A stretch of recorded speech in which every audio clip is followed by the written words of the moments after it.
Guys, so I've written this new game book. It's gonna be super hot, sure. Fire here, everyone is just going to love it. I spent at least 1 hour balancing it. And as for playtesters, waste of time. I know best. I just want to get the book out. I want to print that money so I can buy my next luxury yacht and just wait for that glorious praise. Sorry, what was that? Oh, feedback. Okay. Oh, you're annoyed you fell down the pit. Yeah, that does kill off your character, yeah. And yeah, sure, you do go back to the start. Oh no, well, you find it annoying? I see it as a game mechanic. I mean, think of it as a positive. You get to play through the early stages again and enjoy all that wonderful and magnificent content. Okay, sorry, what was that? Oh, you couldn't kill off the end boss. Oh, you tried it 13 times. Well, you need to be as clever as me. All the clues were there. You need to find the iron sword. Then you need to take it to the mountain refuge and get it augmented. Then you must go into the deep forest and meet the pixies, and the pixies will give you the flame magic. Admittedly, you do need 200 reputation with the pixies, and to obtain that, you need to defeat the two-headed fire-breathing dragon. And to defeat him, you do need the magic armor and you do need the boots of fiendish laughter. But it's completely doable, and, challenge is what makes game books great. I pride myself on challenge, and sorry, what? Oh, got a new review. Let's see, what's this? 1 star. 1 star. Excuse me, 1 star. You found it too easy. Too easy. What the? Hi. I think you might have guessed from that little intro that it's time to talk difficulty. Now, I've saved this one until last, but that doesn't make it any less important. In fact, in some ways, it could be one of the most important factors of your game book. Obviously, when we are talking difficulty, we are considering it within the context of the player experience, and this may heavily relate to the game system you are using, and also the choices and outcomes you're presenting to your reader. First off, for kind of your typical choice-driven narratives, there are 2 things, in my opinion, you might want to avoid, or at least minimize to some extent. The first is fatal ends, and the second is shopping list madness. So let's take a look at each of those in turn. Fatal ends. As the name implies, it is an outcome that the reader chooses that results in their untimely demise. This will usually mean that they will have to wipe their character sheet clean and start right back at the beginning of the book. As a reader and gamer, come on, this is annoying. It's a fake challenge of sorts. It's just there to make a game book have more longevity by requiring you to do multiple readings and playthroughs. And certainly, this was a massive trope of a certain popular series of game books that will remain nameless. I heavily dislike this approach because I personally don't find it a lot of fun in starting over again from the beginning. If seeing all my progress get wiped clean and lost, and having to kind of reread sections again. And sure, you get to potentially make different choices, explore some different paths, but equally it's still frustrating. It can leave a bad taste in your mouth, and it kind of probably what has led to that whole idea of the sort of joke about game books where you keep your various fingers in different pages to kind of so you can flip back if you make the wrong choice. I don't know. It's not the kind of game experience I want my reader to have. So that said though, Fatal Ends can work for your book. Perhaps it is a survival horror, and it makes sense that your hero could potentially die at any time. It ramps up tension, and therefore there is a logic to having those type of choices that could spell kind of ultimate doom. But if you're writing a standard kind of fantasy or sci-fi adventure, I would say try and limit those occurrences. There are much better ways of doing like the fatal end choice than simply telling the reader, whoops, you triggered the trap, you're dead. Sorry. You could heavily signpost some of these outcomes. At least give the reader that chance to acquire some knowledge to avoid that fatal end. It will give them some warning so that they know that if they proceed with a certain choice and persist at it, then they know that there could be a risk involved.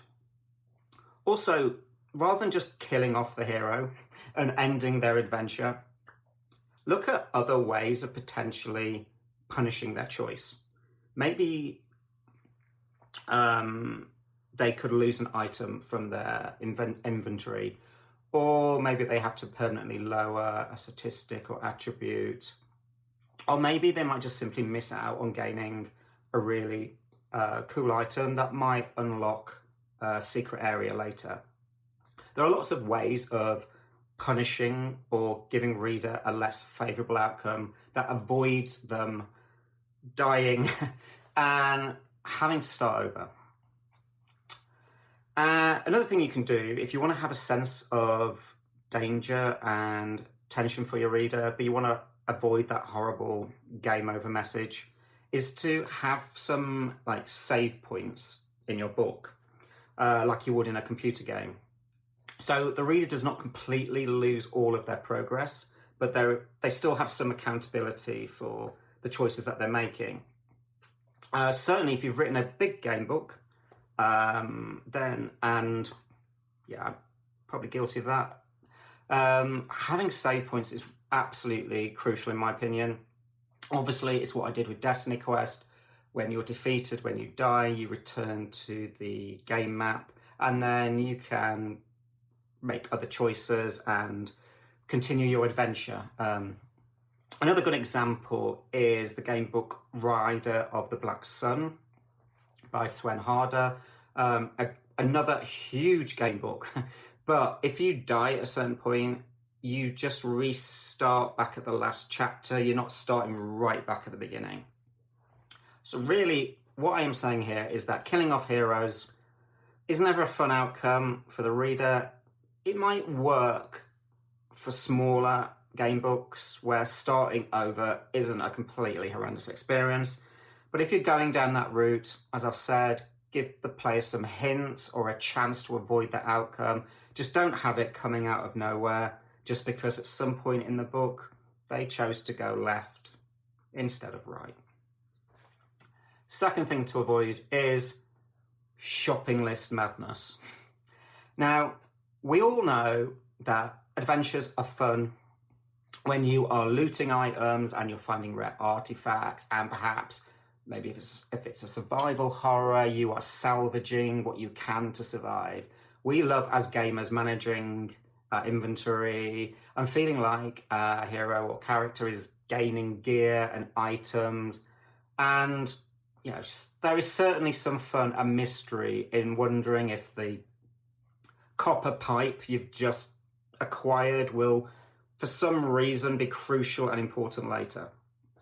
So yes, having the reader collect items is cool. And having some of these as requirements for maybe unlocking areas or overcoming obstacles is great and is part of the adventuring gaming experience. The thing I would just say as a warning is not to go totally nuts with this concept to the point where it becomes, or your adventure becomes something of a kind of luck-based sort of shopping game where the reader is repeatedly expected to kind of make the right choice about what to buy or what to keep, because one or two of those items will end up being absolutely crucial to the entire game. What I'm saying is, it's not a fun challenge to get near to the end of the book and then you suddenly realise that, you know, you should have picked up the gold locket instead of the plus 16 Chainsaw of Doom. It's not a fun system, and if that choice is then linked to a fatal end or, you know, the end of your adventure, then you can imagine that game book is going to get chucked in the bin pretty hastily. What am I saying? When you are introducing puzzle objects into your book, by all means award the player for having acquired something useful, but don't make it compulsory to completing the book, because that sucks. Finally, I want to talk about the fine-tuning of your game system. By that I mean the kind of element of sort of dice rolling or the puzzle-based combat, or anything where the sort of reader is pitted maybe against different enemy encounters. I can't stress enough how important it is to playtest your book again and again and again and again and again, just to check that it is doable and it is achievable. Do this at the end when your book is written and complete. It is much easier because then you can just focus entirely on your balancing and your game. When writing DestinyQuest, I do write the monster text and the abilities and even the statistics as I'm writing the book, based off kind of my rough assumptions of how powerful the hero will be at that time. So it's kind of just guesswork. But I don't kind of go back and properly test or tweak any of those until I've actually just finished everything else and I'm content with the book. I'm actually surprised by some game books that do sort of release and don't seem to have had much testing at all, or are pretty much broken on release, and only with reprints or community changes do they become doable. Yeah, that's bad and one thing to avoid. I am no saint here, by the way. I acknowledge that I kind of dropped the ball a bit with the Legion of Shadow. I pitched the difficulty a little too high, and I was punished for it with a lot of lukewarm, negative feedback. And because of that, I think I probably lost quite a lot of potential fans. I think an important thing that I have learned is that gamebook readers aren't necessarily hardcore gamers. Not like the board game or RPG crowd or the computer game market, where those people are probably a bit more hardened to challenge and have that mindset where they kind of have a built-in sense of what will work and won't work just from probably just reading the rules mechanics before they even start venturing into the book.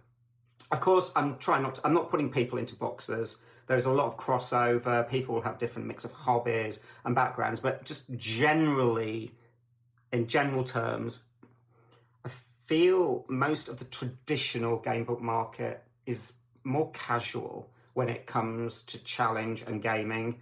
And certainly it's something to consider when you are setting the difficulty of your book. Also, kind of an interesting point linked to that, I've never had a complaint about something being too easy. If I get kind of negative feedback, it's largely due to the book being too challenging. And it's something that I now consider heavily whenever I approach a new game book. with me probably increasingly taking things down several notches to where I'd probably normally have had them, to make them easier and more palatable to a general audience.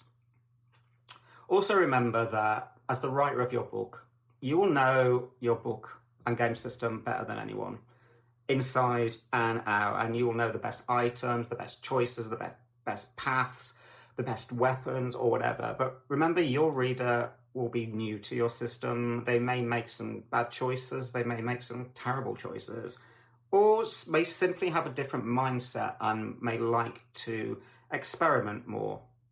So you really do have to take that into consideration when you are playtesting, because not everyone will have that perfect min-maxed uber hero, and you should always try and find a kind of level ground. Final word on playtesting. It's always beneficial to hand over your book to others to play and get some feedback on before you go to print. But also remember that take feedback with a pinch of salt. Make sure you yourself have play tested the living daylights out of your book first, so that you have a base level of experience to work off. Because if you've got one person telling you one thing and another person telling you probably the complete opposite, then you need to have that experience and faith in your book to know what points to take on board and which ones to disregard. Because if you try and please everyone, you'll just end up with a mess, and you'll just lose your vision for the book. There you go. So that's my final words of wisdom for this series. If you followed from the start, then a massive thank you. I hope you've found some of this useful. As with every episode, I always say these are my opinions, these are based off my experiences. Someone else you might speak to may have completely different views, and that's absolutely fine, because we're all different and we're all imperfect and we're all still learning. So I think that's what I really enjoyed about doing this series, is to have some feedback from people and hear about what they do, what they agree with and what they don't agree with. And that's just been wonderful. So as always, please comment below if you've got any views on this, maybe particular game books that you found frustratingly difficult, or maybe just too easy, and because of that you just didn't enjoy them. It'd be interesting to explore both sides of that. Anyway, smash that like button, please subscribe, that really helps. And thank you for listening, and good luck with your writing. Cheers.